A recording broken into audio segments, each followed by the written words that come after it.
മുരിങ്ങപ്പൂ കൊണ്ട് തോരനാണ് ഉണ്ടാക്കാൻ പോകുന്നത്. അപ്പൊ അതെങ്ങനെയെന്ന് നോക്കാം. ദേ മുരിങ്ങപ്പൂ എടുത്തിട്ടുണ്ട്. ഇതിലത്തെ ആ പച്ച ഞെട്ടിയൊക്കെ എടുത്ത് മാറ്റണം കേട്ടോ.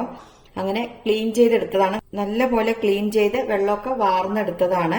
ഏകദേശം ഒരു 3 കൈപ്പിടിയോളം ഉണ്ട് കേട്ടോ. ഇനി നമുക്ക് ഇതിലോട്ട് വേണ്ടത് 8-10 ചെറിയ ഉള്ളി വട്ടത്തിൽ അരിഞ്ഞത്, 2 വറ്റൽമുളക്, ഒരു 2 കറിവേപ്പില, ഒട്ടും എരിവില്ലാത്ത പച്ചമുളക് ഒരു 2 എണ്ണം എടുത്തിട്ടുണ്ട്, കുറച്ച് മഞ്ഞൾപ്പൊടി, കുറച്ച് മുളക് പൊടി, കടുക്, വെളിച്ചെണ്ണ, ഉപ്പ്.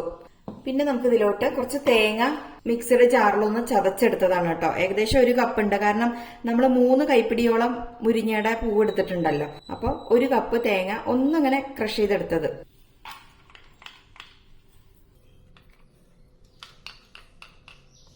ഒപ്പം നമുക്ക് ഇതിലോട്ട് ചെറിയ ഉള്ളിയും പച്ചമുളകും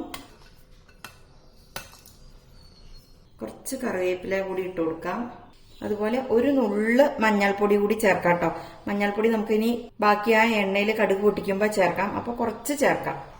ഇതിന് ശേഷം കൈ വെച്ച് നന്നായിട്ടൊന്ന് ഞരടിയെടുക്കാം. അപ്പൊ നമുക്കിനി ഉണ്ടാക്കാൻ തുടങ്ങാം. സ്റ്റൗ കത്തിച്ച് വെളിച്ചെണ്ണ ഒഴിച്ചു കൊടുക്കാം. എണ്ണ ചൂടായി കഴിയുമ്പോൾ നമുക്ക് 1 ടീസ്പൂൺ കടുക് ചേർക്കാം.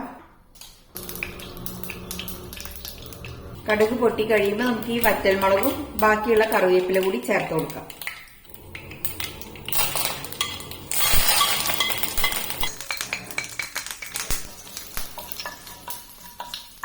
ഒന്നങ്ങ് മൂത്ത് കഴിയുമ്പോൾ നമ്മൾ നേരത്തെ കുറച്ച് മഞ്ഞൾപ്പൊടി ഇട്ടു. ബാക്കി കുറച്ച് മഞ്ഞൾപ്പൊടി കൂടി ചേർക്കാം.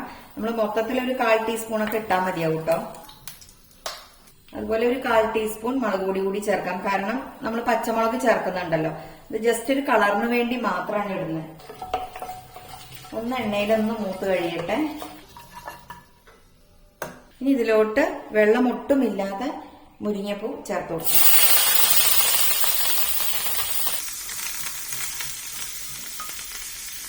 ഒപ്പം നമുക്ക് ആവശ്യത്തിനുള്ള ഉപ്പ് കൂടെ ചേർക്കാം.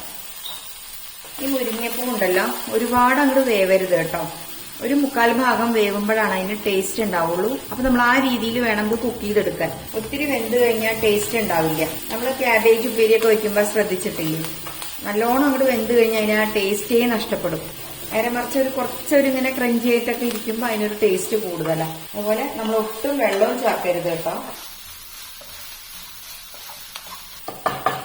ചെറിയ തീയിലിട്ടിട്ട് ഒന്ന് അടച്ചു വെക്കാം.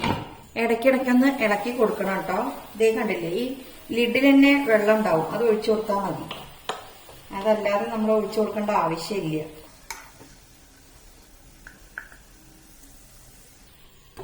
ഒന്നുകൂടെ ഇരുന്നാവട്ടെ. ഇത്രയും മതി. ഇനി നമുക്ക് ഇതിലോട്ട് തേങ്ങയുടെ കൂട്ട് ചേർക്കാം. ഇതിന് ശേഷം നന്നായിട്ട് ഒന്നുകൂടെ മിക്സ് ചെയ്ത് കൊടുക്കാം. ഉപ്പൊക്കെ ഈ ടൈമിൽ ഒന്നുകൂടി നോക്കണേ, കറക്റ്റ് ആണോ എന്നുള്ളത്. പോരാ തോന്നുകയാണെങ്കിൽ ചേർത്തിയാൽ മതി.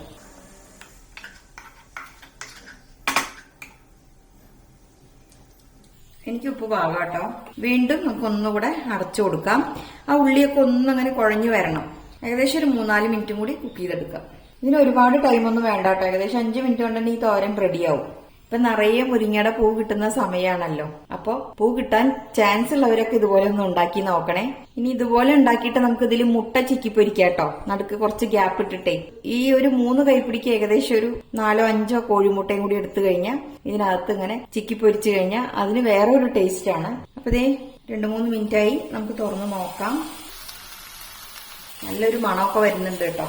ഞാനിപ്പോ ദശമി ആയത് കാരണം കേട്ടോ ഇതിൽ മുട്ട ചേർക്കാതെ കാണിക്കുന്നത്. അതല്ലാന്നുണ്ടെങ്കിൽ നമുക്കിതിൽ ഇതുപോലെ അങ്ങനെ ഒരു കുഴിവുണ്ടാക്കിയിട്ട് ഇതിനകത്ത് കുറച്ച് മുട്ട ചിക്കി പൊരിച്ചിട്ട് ഇതിന്റെ കൂടെ ചേർത്ത് കഴിക്കാനും നല്ലതാണ്. ഇനി ഒന്ന് ടേസ്റ്റ് ചെയ്ത് നോക്കട്ടെ കേട്ടോ. എല്ലാം കറക്റ്റാട്ടോ. ഉപ്പൊക്കെ കറക്റ്റാണ്. നല്ല ടേസ്റ്റും ഉണ്ട് കേട്ടോ. ഇത് നല്ല തൈരൊഴിച്ച ചോറ് അല്ലെങ്കിൽ കഞ്ഞിയുടെ കൂടെയൊക്കെ കഴിക്കാൻ അടിപൊളിയായിരിക്കും.